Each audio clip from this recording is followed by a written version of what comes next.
अंकिता के केस में हर कर्मचारी आगे था, चाहे वो सरकारी हो, हर यूथ आगे था, हर महिला आगे थी, हर एक व्यक्ति आगे था। जबकि जगदीश के केस में सबको अपने अपने कुछ ना कुछ निजी स्वार्थ या कुछ अपने अपने क्राइटेरिया सामने दिखे कि सरकारी कर्मचारी ने कहा कि हम तो भाई सरकारी कर्मचारी, हम आगे नहीं आ सकते। महिलाओं ने कहा कि हमारे घर में कई काम, हम आगे नहीं आ। हमारे लोग हैं जो कमजोर वर्ग के लोग भी है, और कहीं ना कहीं हम लोग अगर एक दिन की दिहाड़ी छोड़ के या एक दिन का अपना रोजगार छोड़ के अगर यहाँ पे आते हैं तो बहुत दिक्कतों का सामना करना पड़ता है। इसलिए हमारे मूवमेंट्स लगातार कमजोर होते जा रहे हैं इस वजह से। क्या लोग मान चुके हैं कि हम गुलाम हैं? सर, इस बात को बिल्कुल मैं इस बात का समर्थन करूंगी, क्योंकि मुझे ये लगता है क्योंकि अभी भी 18% अगर सरकारी आंकड़ा है जी, तो आबादी कम नहीं है। बिल्कुल। और तब भी अगर आपकी ऑनर किलिंग हो जाती है, आपके साथ एट्रोसिटीज हो जाता है, एग्जैक्टली, तो 18% का अगर 25% नहीं 25% भी लोग अगर प्रोटेस्ट में आ जाएं अपने हक का कुकले, तो बड़ा संख्या है जी। मन मान लेता आज भी हमारे समाज के कई सारे ऐसे लोग हैं कि जो बेटी की शादी में बड़ा खर्चा करने के लिए तैयार है, पर बेटी की शिक्षा में तैयार नहीं है। तो मुझे ये लगता है आज भी एक मानसिक गुलामी है हमारे लोगों के अंदर।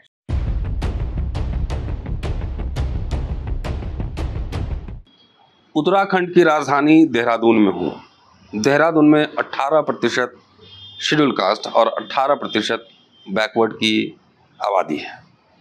देहरादून में सामाजिक आंदोलन की, सामाजिक गतिविधियों की, जागरूकता की क्या स्थिति है, इस एपिसोड में जानने की कोशिश करूँगा। हमारे साथ दो सोशल एक्टिविस्ट मौजूद हैं, सोशल मीडिया पर काफ़ी फेमिलियर चेहरे हैं।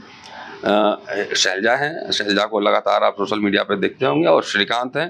दोनों उत्तराखंड के रहने वाले हैं और आज देहरादून में एक बड़ा कार्यक्रम है सामाजिक चेतना फाउंडेशन की ओर से कास्ट सेंसस को लेकर, उसमें शरीक होने भी आए हैं। इसलिए ये मौका भी है कि जरा इनसे जाने कि आखिर उत्तराखंड में जो स्थिति है सोशल मूवमेंट को लेकर, सोशल कॉन्शसनेस को लेकर किस तरह का है, इसको समझने की कोशिश करेंगे। क्योंकि आबादी के हिसाब से पिछड़ी जातियाँ और अनुसूचित जाति कम नहीं है, बहुत है, 36%, और शेड्यूल ट्राइब एडिशनल उसमें जोड़ देंगे तो तकरीबन 39-40% के आसपास आएगा। स्वागत है आप दोनों का। बहुत बहुत धन्यवाद सर। और शैलजा हैं और इन्हीं से जानने की कोशिश करेंगे सबसे पहले क्या चल रहा है उत्तराखंड में। हाँ शैलजा बताओ।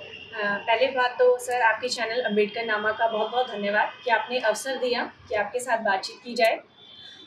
बात करते हैं अगर उत्तराखंड की, तो जैसे आपने अपने इंटरव्यू के स्टार्टिंग में ही एक टर्म यूज़ किया था देवभूमि, तो मुझे नहीं लगता कि देवभूमि यहाँ पर रहने वाले हर एक व्यक्ति के लिए साक्षर ये शब्द साबित होता है, क्योंकि उत्तराखंड में व्यक्ति के अनुसार यहाँ पर अलग अलग देवभूमि मैंने कहा था वो वर्णाश्रम, वर्णाश्रम, देवभूमि मतलब वर्णाश्रम धर्म वाली भूमि। जी जी जी हाँ, तो इसे ओवरऑल देवभूमि कहना मुझे नहीं लगता है कि बहुत ज्यादा सार्थक शब्द होगा, क्योंकि इंसान के बेसिस पर यहाँ पर अलग अलग क्राइटेरिया है। जैसे आपने सामाजिक परिस्थितियों की बात यहाँ पर की है, तो कुछ केसेस है जो मैं आपके संज्ञान में लाना चाहूंगी।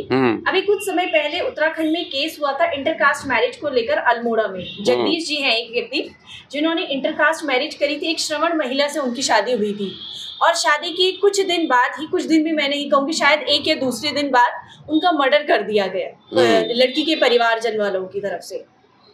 और खास बात ये है कि ये घटना खैर एक सामान्य बात है, ऐसा भारत में बहुत बारी हुआ है और होता भी है, लेकिन उस जोर शोर से आवाज नहीं उठाई गई जिस जोर शोर से उठनी चाहिए थी, चाहे वो उत्तराखंड स्तर पर हो या फिर भारत के स्तर पर। वहीं उसके कुछ समय बाद एक अंकिता हत्याकांड हुआ। वो एक श्रवण महिला थी और उनके साथ एक दुर्घटना हो गई, लेकिन उस पर पूरे उत्तराखंड ने बहुत जो होटल वाला जो मामला था, जी होटल वाला श्रवण अच्छा सवर्ण महिला, जी हाँ ठीक है। तो यहाँ पर बड़े ही जोरों शोरों से वो प्रोटेस्ट किया गया। इस हद तक की मांग उठाई गई कि उन्हें 1 करोड़ की धनराशि दी जाए, उसके भाई को, अंकिता के भाई को सरकारी नौकरी दी जाए। जबकि उसी के ही लगभग 10 दिन पहले जब जगदीश हत्याकांड ये हुआ, जो बिल्कुल क्रिस्टल क्लियर था, बिल्कुल ट्रांसपेरेंट लाइक वाटर की इंटरकास्ट, वहाँ भी सवर्ण थे, अपर कास्ट थे। हाँ, लड़की के फैमिली वाले जनरल कैटेगरी से थी, और जो दूसरे थे वो शेड्यूल कास्ट थे। हाँ, जो जगदीश थे वो शेड्यूल कास्ट थे। अच्छा। लेकिन वहाँ ये मांग नहीं उठाई गई। और सबसे बड़ा दुर्भाग्य ये बात है सर कि अंकिता के केस में हर कर्मचारी आगे था, चाहे वो सरकारी हो, हर यूथ आगे था, हर महिला आगे थी, हर एक व्यक्ति आगे था। जबकि जगदीश के केस में सबको अपने अपने कुछ ना कुछ निजी स्वार्थ या कुछ अपने अपने क्राइटेरिया सामने दिखे कि सरकारी कर्मचारी ने कहा कि हम तो भाई सरकारी कर्मचारी, हम आगे नहीं आ सकते। महिलाओं ने कहा कि हमारे घर में कई काम, हम आगे नहीं आए। तो कहने का मतलब ये है कि यहाँ की जो सामाजिक परिस्थितियां हैं वो SC/ST के फेवर में बिल्कुल नहीं है। ठीक है। अभी आपने बात करी है जातिगत जनगणना की, तो ये बिल्कुल आवश्यक है, क्योंकि जिस जातिगत जनगणना से ये पता चलेगा कि किसकी कितनी भागीदारी है, तब तो उसे उतनी हिस्सेदारी दी जाएगी। जैसे हम बात करते हैं नौकरियों में, तो बेशक है कि अब SC/ST लोग भी पढ़ने लिखने लगे हैं और आगे आने लगे, जिसका सीधा सीधा श्रेय जाता है हमारे आरक्षण को, कि आरक्षण ना मिलता तो आज भी शायद हम कहीं ना कहीं पीछे रह जाते। पर वही आरक्षण की व्यवस्था बॉलीवुड में नहीं है, हॉलीवुड में नहीं है, या अन्य बहुत सारे सेक्टर है तो वहाँ हमारी हिस्सेदारी भी नहीं है। कहने का मतलब है कि आरक्षण है तो हमारा एग्जिस्टेंस है, अदरवाइज वी वर लाइक जैसे हम अर्लियर पीरियड में थे वो ही है कहीं ना। आपने अम्बेडकरनामा फॉलो किया है? जी सर। मैंने दलित करोड़पति और अरबपति पे मैंने बनाए हैं स्टोरीज। जी सर। कि आरक्षण तो मान लिया खत्म हो गया, तो एक कैपिटलिस्ट वर्ल्ड में कैसे सर्वाइव करेंगे, तो मैंने करीब 10 स्टोरी मैंने बनाए हैं कि आप अरबपति बन सकते हैं। जी। नहीं बन सकते?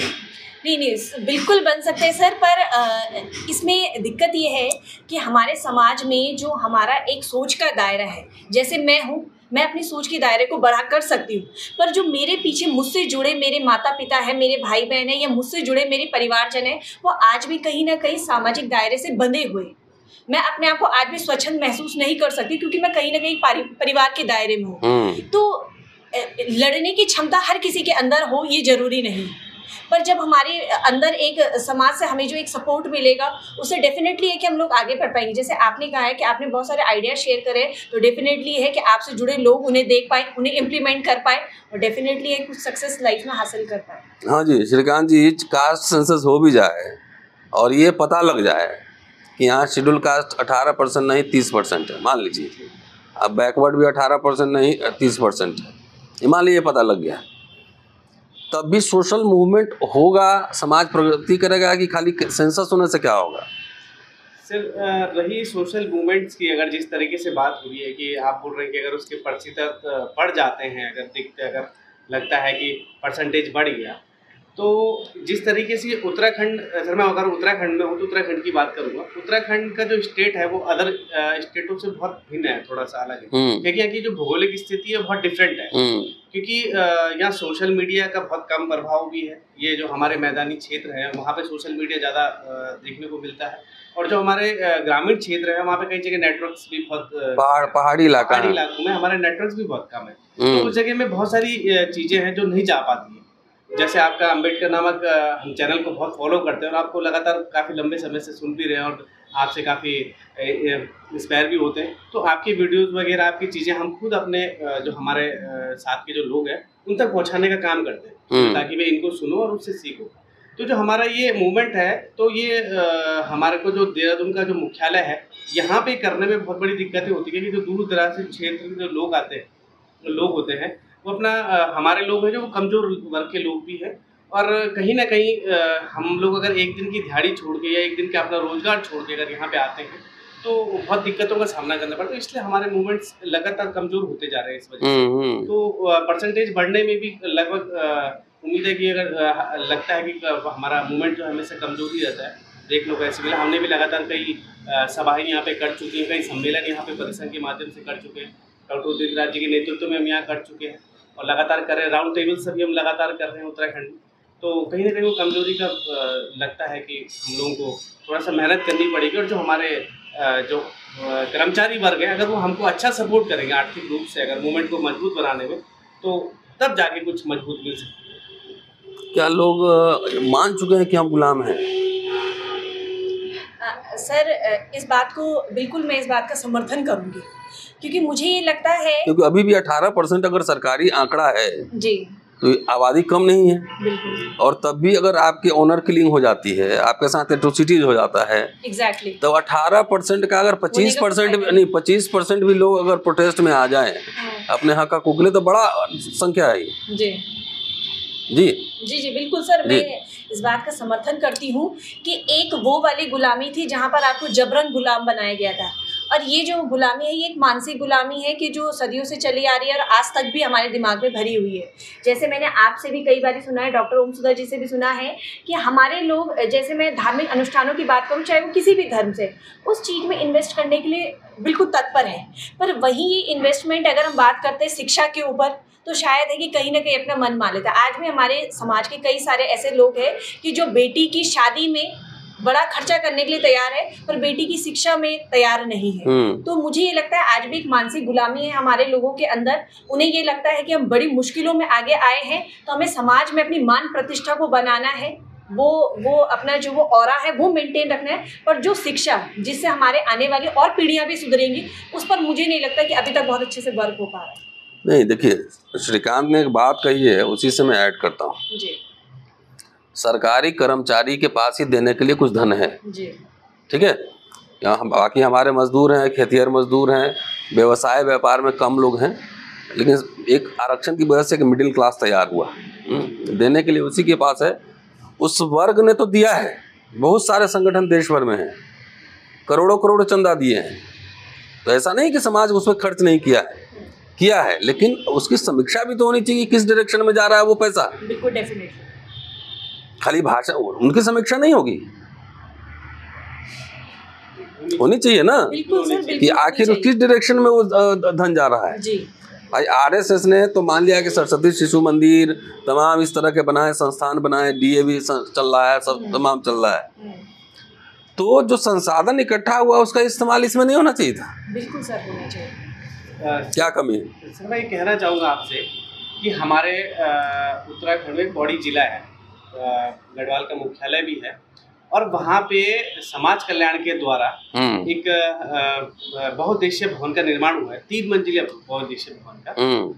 तो ये जातिवाद मानसिकता के लोगों के लिए भी एक कटाक्ष है कि किस तरीके से लोग हम लोगों को बैक करने का काम करते हैं। तो 3 मंजिला बहुउद्देशीय भवन बना हुआ है, और उसमें जो है कि अनुसूचित जाति के लोगों के लिए कुटीर उद्योग टाइप की खोलने के लिए दुकानें नीचे हैं, और ऊपर हॉल टाइप की और कमरे हैं। तो हम लोगों ने मिलके, हमारी टीम ने मिलके वहाँ पे समाज कल्याण पे एक प्रस्ताव रखा कि ये हमको एक कोचिंग संस्थान के रूप में हमको ये आमंत्रित करा दिया जाए। या हम लोगों के लिए, हम इसमें चाहते हैं कि इसमें हमारे जो दूर दराज के क्षेत्र के लोग हैं, जो देहरादून नहीं पहुँच सकते, हल्द्वानी, 2 ही क्षेत्र हैं कि जहाँ पे एजुकेशन का हब कहा जाता है, देहरादून और हल्द्वानी, तो वहाँ नहीं पहुँच सकते। तो हमने कहा वो नज़दीक का है, तो उसको पहुँचने के लिए तो हमने वहाँ पे एप्लीकेशंस दी, हमने वहाँ पे गुहार भी लगाई, पर कहीं ना कहीं वहाँ पे जो जातिवाद मानसिकता के लोग बैठे हुए हैं, वो लोग उसको अभी भी हम लोगों तक पहुँचाने के लिए उस प्रोसीड नहीं कर रहे उसकी। इसलिए तो कहा कि सामाजिक आंदोलन का होना जरूरी है। मिनिस्टर तो होंगे शेड्यूल कास्ट के, जिसकी भी सरकार मंत्री तो होंगे, समाज सड़क पे आएगा, अपनी बात मनवाएगा, बोलेगा, तो सरकार पे दबाव बनता है, एक राजनीतिक मसला बनता है। नहीं सर, ये बिल्कुल आपने सही बात कही है, पर मुझे ये लगता है कि जनता का दबाव एक तरफ है, और जो हमारे मिनिस्टर्स हैं, मैं और मिनिस्टर्स की बात नहीं करूंगी, जैसे हम यहाँ पर उत्तराखंड में बात करते हैं, 70 विधानसभा सीटें, जिसमें 15 आरक्षित है, 13 एससी के लिए और 2 एसटी के लिए। अभी हम लगातार बहुत लंबे समय से अखिल भारतीय परिसंघ एक मांग उठा रहा है कि जो नई संसद भवन सेंट्रल विस्टा प्रोजेक्ट चल रहा है, उस पर अगर किसी व्यक्ति विशेष का नाम होता है तो वो डॉक्टर BR अम्बेडकर का नाम होना चाहिए, जिसके असंख्य कारण है कि क्यों होना चाहिए। इसका ये कारण बिल्कुल नहीं है कि वो एक दलित नेता थे, वो एक महिलाओं के लिए बहुत कुछ काम किया, बल्कि उससे ऊपर भी कई सारी उनकी उपलब्धियां हैं जिसमें उनका नाम होना चाहिए।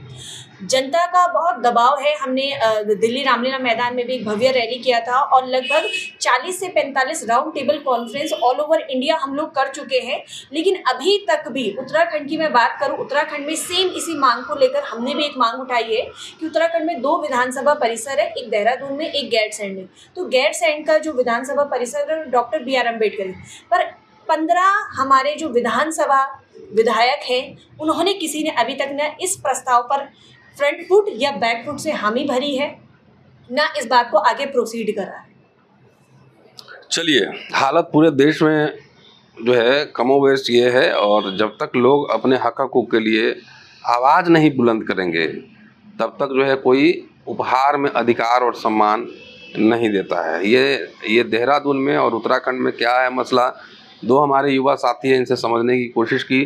पूरा वीडियो देखिए और कम से कम उत्तराखंड में इसको फैलाई दीजिए। शुक्रिया।